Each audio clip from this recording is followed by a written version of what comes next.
और पांडु ने उन पर तीर चला दिया और उन दोनों की मृत्यु हो गई। नमस्कार गुरुजी, नमस्ते। मेरा नाम रोहित शर्मा है और मैं किल्ली सुल्तानपुर से आया हूँ। जी मैं आपके वीडियोज़ भी देखता रहता हूँ और जो आपके वीडियो देखता हूँ मैं उनसे बहुत प्रभावित हूँ।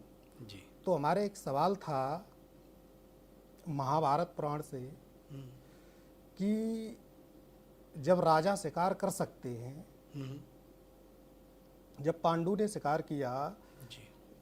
हिरण का तो उन्होंने श्राप दिया पांडु को।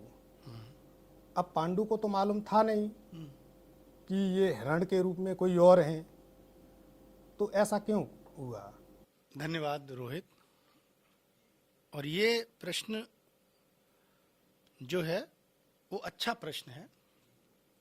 राजा के लिए शिकार करना वैध होता है। जी वैध होने के बावजूद जब उन्होंने हिरण का शिकार किया जी तो उनको शाप क्यों मिला? उनको शाप किस लिए दिया गया जी, बिल्कुल। जबकि उनको पता नहीं था कि ये ऋषि हैं या हिरण है? हाँ जी, बिल्कुल यही सवाल है। एग्जैक्ट यही सवाल। बिल्कुल। तो रोहित, मैं आपको एक बात बताऊं, और हमारे जो सुनने वाले लोग हैं जो हमारी कथाओं को बड़े प्रेम भाव से सुना करते हैं, उन सब के लिए भी ये जानना बहुत ज़रूरी है कि पांडु को आखिर श्राप क्यों मिला था। ये कहानी सबको मालूम है कि एक बार पांडु अपने बच्चों और पत्नी के साथ जंगल में विहार करने गए जी और वहाँ पर उन्होंने एक मृग को देखा। एक मृग और मृगी जो दोनों मैथुन क्रिया में रत थे, जी और पांडु ने उन पर तीर चला दिया।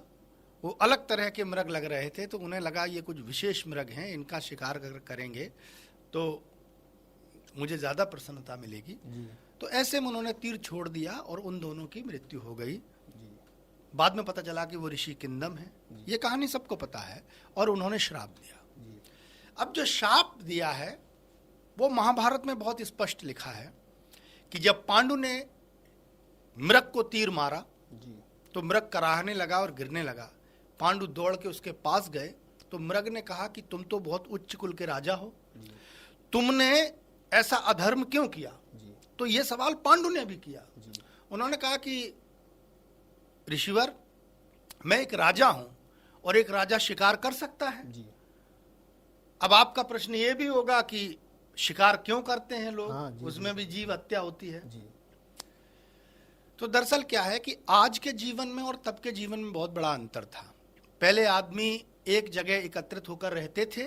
इस तरह शहरीकरण और इस तरह की चीजें नहीं हुई थी, इतना विस्तार नहीं हुआ था। जी तो एक जगह लोग रहा करते थे और जिस जगह लोग रहा करते थे उसके आसपास अधिकतर वन हुआ करते थे, जंगल हुआ करते थे। जी और ऋषि अधिकतर जंगल में रहते थे, सामान्य लोग अपने कस्बों में या किसी दूसरी जगह आकर बस जाते थे। जी तो जो जंगली जानवर होते थे वो उन लोगों को परेशान किया करते थे। किसी का बच्चा उठा ले गए, तब ये सब तो था नहीं, कैमरे लगा लो कि वो आ रहा है, दिख रहा है। तो इसके लिए लोगों ने सुरक्षा की दृष्टि से इस तरह से बनाया था कि एक शत्रु और एक जानवर के साथ समान व्यवहार होता था। जी तो इसलिए राजा जो थे मृगया करने के लिए निकलते थे।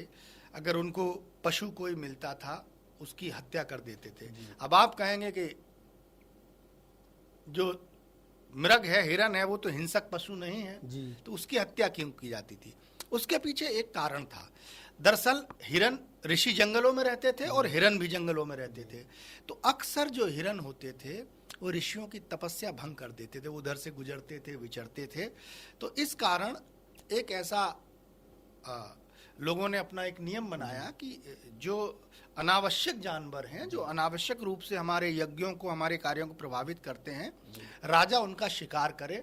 क्योंकि यज्ञ होना, यज्ञ करना उस जमाने में बहुत बड़ी बात मानी जाती थी। सारे जितने फल मिलते थे, जो कुछ भी आप देखेंगे, रावण ने फलास्त्र प्राप्त किया तो यज्ञ किया, जी बिल्कुल।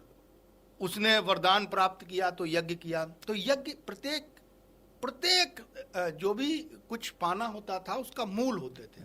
तो यज्ञ में विघ्न पड़ना बहुत बड़ी घटना मानी जाती थी। तो इसलिए राजा को शिकार करने के लिए वैध कर दिया गया था कि आप शिकार करेंगे तो पशुओं की संख्या कम होगी और हम लोग अच्छे से रह सकते हैं। हैं। समय समय की बात है, आज पशु विलुप्त होते जा रहे हैं, बिना शिकार किए ही बिल्कुल। जंगल खत्म हो गए तो पशु अपने आप ही खत्म हो गए। उस जमाने में जंगल ही जंगल था चारों तरफ, रहने के लिए बहुत छोटे कस्बे हुआ करते थे। बिल्कुल। तो जब किंदम ऋषि ने उनसे कहा कि तुमने ये अधर्म क्यों किया, तो पांडु ने उनसे कहा कि महाराज हम तो राजा हैं, हम शिकार कर सकते हैं, जी। आप इसको गलत कैसे ठहरा रहे हैं। तो ऋषि किंदम ने कहा कि शिकार करना गलत नहीं है, जी। मैंने तुमको शाप इसलिए नहीं दिया कि तुमने हिरन का शिकार किया, जी। तो और इसमें तुम्हारी कोई गलती भी नहीं है कि तुमको पता था, तुम जानते ही नहीं थे कि हम ऋषि वेश में हैं। जी। चूंकि हम ऋषि हैं तो कई बार हम संकोचवश इंसानी रूप में मैथुन क्रिया नहीं कर पाते हैं, तो अपने जंगल में रूप बदलकर, भेष बदलकर हम लोग पति पत्नी दोनों आनंद के पल जी रहे थे। शाप तुम्हें इसलिए दिया गया है कि तुमने प्रेम में डूबे हुए दो लोगों की हत्या की है। जी, बिल्कुल। दो लोग जब अपने जीवन के सर्वोच्च आनंद में थे, उस समय तुमने उन पर तीर चलाया। ये विवेक तो आपको होना चाहिए, चाहे जानवर हो चाहे पशु हो, दो लोग अगर प्रेम में हैं तो कभी भी उन पर वार नहीं करना चाहिए। और तो राजा ने, पांडु ने प्रश्न किया कि शत्रु को मारना और पशु को मारना एक ही श्रेणी में आता है। तो किंदम ऋषि ने कहा कि शत्रु भी अगर या तो बहुत खूबसूरत अवस्था में है या बहुत बुरी अवस्था में है, तो शत्रु पर भी वार नहीं करना चाहिए, उसे भी मौका देना चाहिए। तुमने गलत समय पर तीर चलाया, एक पशु ही समझ लो, उसकी हत्या की है जो उस समय अपने जीवन का सर्वोच्च आनंद भोग रहा था। तो तुम्हें जो शाप है, ब्रह्म हत्या तुमको नहीं लगेगी क्योंकि तुमको पता नहीं था कि ये ऋषि हैं, लेकिन ये जो तुमने पाप किया है कि दो प्रेम करने वालों की हत्या की है, उसका दंड तुमको जरूर मिलेगा। और इस दंड का जो परिणाम है वो ये है कि जब भी तुम कामासक्त होकर, प्रेम में डूबकर अपनी प्रिय पत्नी के पास जाओगे और उसके साथ मैथुन क्रिया करने के लिए जब रत हो जाओगे, उसी समय तुम्हारी मृत्यु हो जाएगी।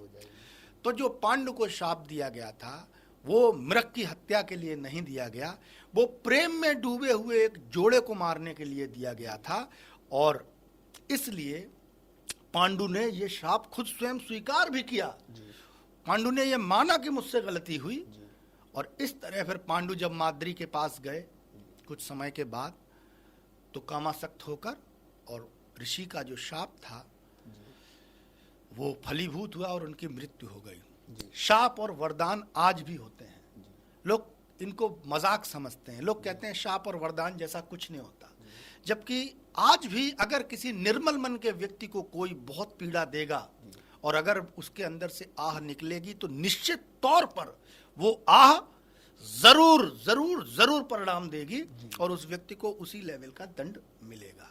तो दंड स्वरूप जो पांडु को शाप मिला था, उसके कारण उनकी मृत्यु हुई। और मेरे हिसाब से आपको आपके प्रश्न का उत्तर मिल गया होगा रोहित जी। बिल्कुल गुरुजी, इस प्रश्न को लेके बहुत दिनों से आशंका में था जी। अब बिल्कुल जब मैं आपके पास आया हूँ तो पूर्ण संतुष्टि मिल चुकी है। बहुत बहुत धन्यवाद।